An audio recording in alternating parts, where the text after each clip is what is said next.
नमस्कार, नमस्ते बिहार में राहुल ओझा आपके साथ।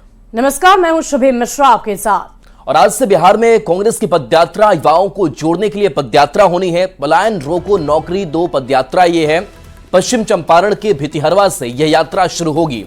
विभिन्न जिलों से होते हुए पटना पदयात्रा पहुंचेगी। 24 दिन कांग्रेस की पदयात्रा चलेगी।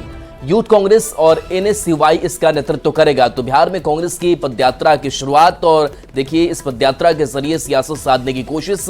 और आज से कांग्रेस की पदयात्रा, यूथ कांग्रेस और एनएसयूआई इसका नेतृत्व करेगा। युवाओं को जोड़ने के लिए यह पदयात्रा निकाल रही है कांग्रेस।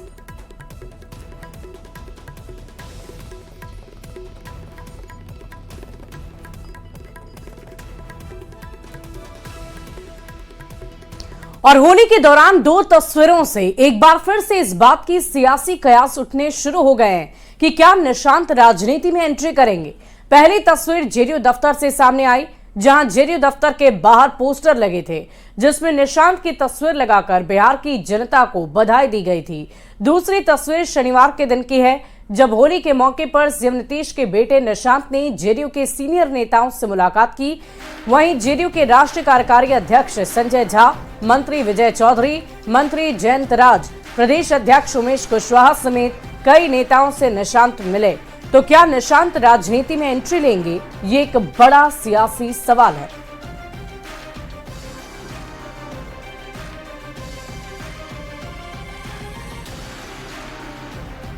तो भोजपुरी के पावर स्टार पवन सिंह की पत्नी ज्योति सिंह ने कहा कि वो और उनके पति पवन सिंह अगर दोनों चुनाव मैदान में आते हैं तो ये उनके लिए बड़ी खुशी की बात होगी। लेकिन उससे पहले दो तस्वीरें इस वक्त आपकी टीवी स्क्रीन पर हम आपको दिखा रहे हैं। होली के दिन सीनियर नेताओं से निशांत की मुलाकात हुई है, वो तस्वीर आपकी टीवी स्क्रीन पर है। और नीतीश कुमार के साथ आपको पोस्टर में निशांत नजर आ रहे होंगे। हाल फिलहाल के दिनों की अगर बात करें तो लगातार निशांत चर्चा का विषय सियासी गलियारे में बने रहे हैं। अलग अलग नेताओं की तरफ से उनको लेकर प्रतिक्रियाएं दी गई है। और इसी बीच निशांत की तरफ से भी कुछ बातें मीडिया के सामने आकर कही गई, जिसके बाद से ये कयास लगाए जा रहे हैं कि क्या वाकई बिहार के मुख्यमंत्री नीतीश कुमार के बेटे निशांत की सियासत में एंट्री होगी।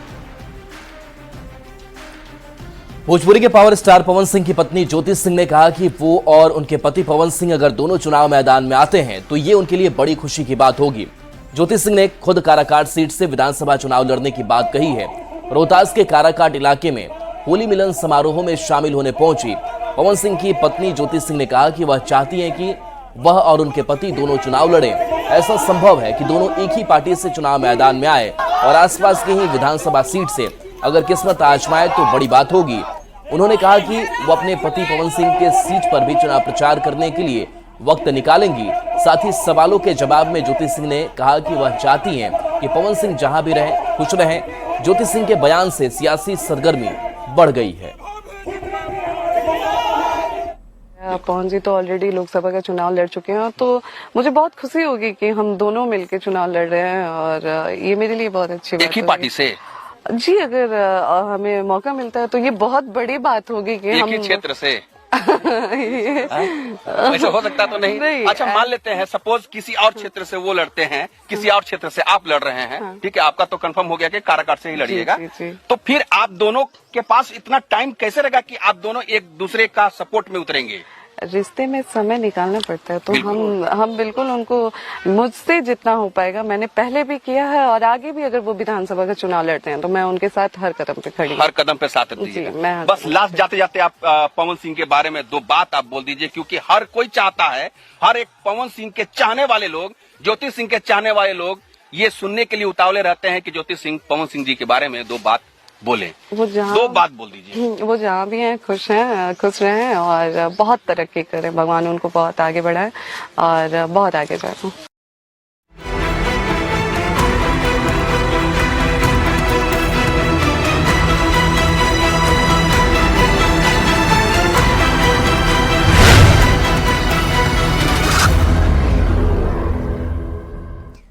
और इधर मुंगेर में एएसआई संतोष कुमार की हत्या के बाद पुलिस एक्शन मोड में है और एनकाउंटर में एक अपराधी को पैर में गोली लग गई है। हालांकि 3 दिन के अंदर ग्रामीणों से झड़प के दौरान दो पुलिस वालों की हत्या से पुलिस की कार्यशैली पर भी बड़े सवाल खड़े हो गए।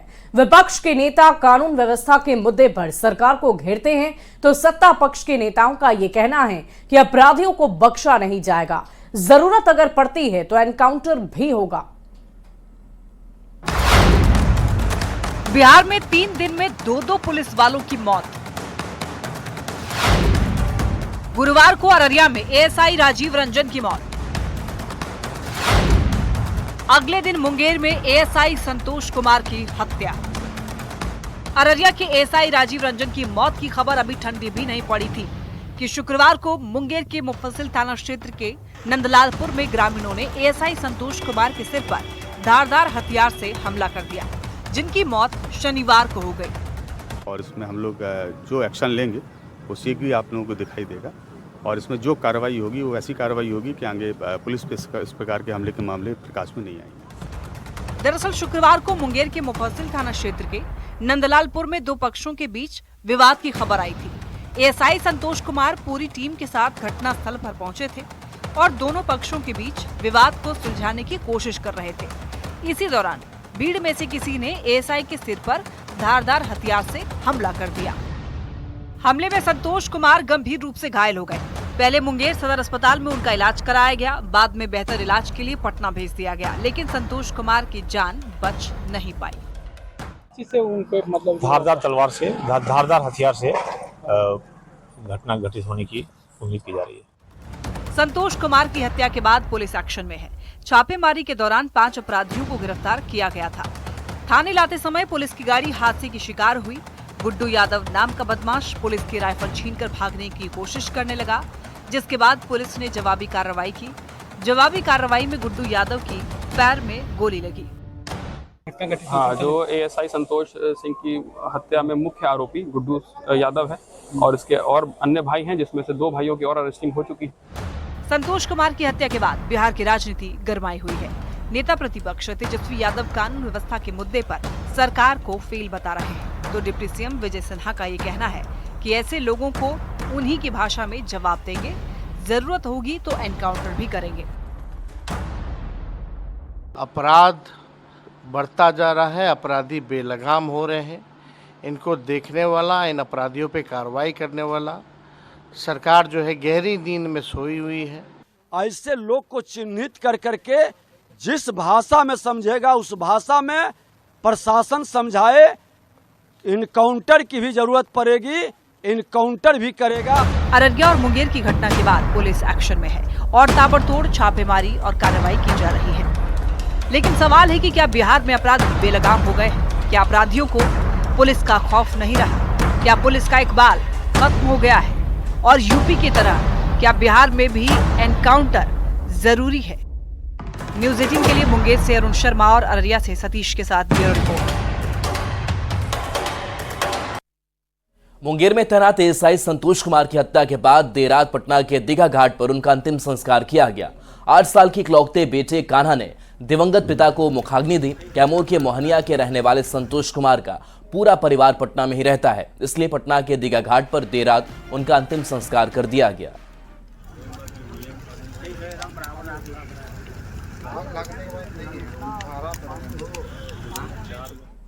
और एएसआई संतोष सिंह हत्याकांड पर बिहार की सियासत काफी गर्म हो गई है। कांग्रेस का ये कहना है कि जब बिहार में पुलिस वाले ही सुरक्षित नहीं तो आम लोगों का क्या होगा। तो मंत्री प्रेम कुमार ने कहा कि नीतीश सरकार में अपराधी बख्शे नहीं जाते हैं। तो मंत्री संजय सारावगी ने लालू राज में अपराधी को सत्ता का संरक्षण प्राप्त था, इसकी चर्चा की। तो वहीं एनडीए सरकार में अपराधी तुरंत पकड़े जाते थे, ये भी कहा। अररिया में एएसआई राजीव रंजन जी का जो गांजा के तस्कर थे उनको पकड़ने गए या क्या पकड़ने गए, किसके ले गए, पैसा लेने गए, जो भी हुआ उसमें उनकी मौत हुई। मुंगेर में आपने कहा संतोष कुमार जी जो एएसआई हैं, शराब पी के लोग हंगामा कर रहे थे, उसमें ये जाते हैं एएसआई, उनकी मौत हो जाती है। ये तो हमसे आप जो सवाल कर रही है, माननीय मुख्यमंत्री नीतीश कुमार सवाल करिए, आखिर ये शराब आ कैसे रहा है? क्या पुलिस के बिना छूट के शराब क्या बिहार में आ रहा है? और अब पुलिस कर्मी को मार रहे हैं, एएसआई को मार रहे हैं। क्या ये लॉ एंड ऑर्डर है पूरे बिहार का? जब पुलिस की हत्या हो रही है, कोई जनता सुरक्षित नहीं है। मुंगेर में जनता की सेवा में लगे एएसआई की निर्मम हत्या की गई है। हत्यारे बख्शे नहीं जाएंगे। कई लोग गिरफ्तारी हुई है और निश्चित तौर पर अपराधियों को जिनके द्वारा एक घटना को अंजाम दिया गया है उनके खिलाफ एक्सपीडिट ट्रायल चला करके सख्त सजा दिलाने का सरकार काम करेगी। अपराध तुरंत रोका नहीं जा सकता, लेकिन अपराध होता है तुरंत अपराधी पकड़े जाते हैं, उनको स्पीडी ट्रायल देकर सजा होती है। और उस समय खुल के लगता था कि अपराधियों को सत्ता का संरक्षण प्राप्त था। आज कोई माइक का लाल ये नहीं बोल सकता है कि अपराधियों को सत्ता का संरक्षण प्राप्त है। उस समय और अभी में ये बड़ा अंतर है। और अगली खबर आपको अररिया से बताएंगे, जहां एएसआई राजीव रंजन मौत मामले में बड़ी और सख्त कार्रवाई होने जा रही है। पूर्णिया प्रक्षेत्र के डीआईजी पीके मंडल खुद फुलकाहा थाना पहुंचकर एएसआई राजीव रंजन की मौत की जांच कर रहे हैं। डीआईजी ने कहा कि इस मामले में बड़ी और सख्त कार्रवाई होने जा रही है। डीआईजी ने यह भी बताया कि फुलकाहा थाना के एएसआई राजीव रंजन ने तस्कर अनमोल यादव को पकड़ भी लिया था, लेकिन भीड़ ने हमला कर दिया और धक्का मुक्की में गिरने से एएसआई के सिर पर चोट लगी और वो भी गिर गए, जिसमें उनकी दुखद मौत हो गई है। इस पूरे मामले में अब तक 6 लोगों को गिरफ्तार कर जेल भेजा जा चुका है, जबकि 18 नामजद और 25 अज्ञात पर केस दर्ज हुआ है। सबसे बड़ी बात तो ये रही कि अब तक गांजा तस्कर अनमोल यादव पुलिस की गिरफ्त से बाहर है। देखिए, एसआई की जो मौत हुई अत्यंत ही दुखद है। और ये लोग गए थे क्रिमिनल अनमोल यादव को पकड़ने के लिए, उसमें काफ़ी लोगों ने अटैक कर दिया। वहाँ पे एक शादी हो रही थी तो काफ़ी भीड़ थी वहाँ पे, लोग बड़े एग्रेसिव हैं यहाँ के। तो इन लोगों ने एक्यूज को गाड़ी में बिठा भी लिया था। बाद में जो धक्का मुक्की होने लगी तो उसमें वो राजू जी गिर गए, उनके सर पे चोट लगी और काफ़ी लोगों ने उन पर अटैक भी किया हल्का सा, तो उसमें उनकी डेथ हो गई। हम लोगों ने मुकदमा दर्ज किया है, 6 लोगों को जेल भेजे हैं। बाकी जो लोग हैं उनको भी यथाशीघ्र गिरफ्तार करेंगे। भागलपुर से बड़ी खबर, जहां पुलिस टीम पर लोगों का पथराव हुआ। झगड़ा सुलझाने पुलिस गई थी। सब इंस्पेक्टर सहित 3 सिपाही घायल हैं। हमले में एक चौकीदार के भी घायल होने की खबर है। पुलिस वाहन पर भी पत्थरबाजी हुई। अंतिचक थाना क्षेत्र के कसडी गांव की घटना सामने आई है। आरोपियों की गिरफ्तारी के लिए छापेमारी करने के लिए पुलिस की टीम पहुंची हुई थी। तो भागलपुर से ये बड़ी खबर बता रहे हैं, जहां पुलिस टीम पर लोगों ने पथराव किया है। तस्वीर आपको दिखा रहे हैं जहां ये पूरा पथराव किया गया था। झगड़ा सुलझाने के लिए पुलिस गई थी। तो एक बार भागलपुर से भी ये तस्वीर सामने आई है, जहां पुलिस को लोगों ने निशाना बनाया है। सब इंस्पेक्टर सहित 3 सिपाही इस हमले में घायल बताए जा रहे हैं। एक चौकीदार भी घायल है।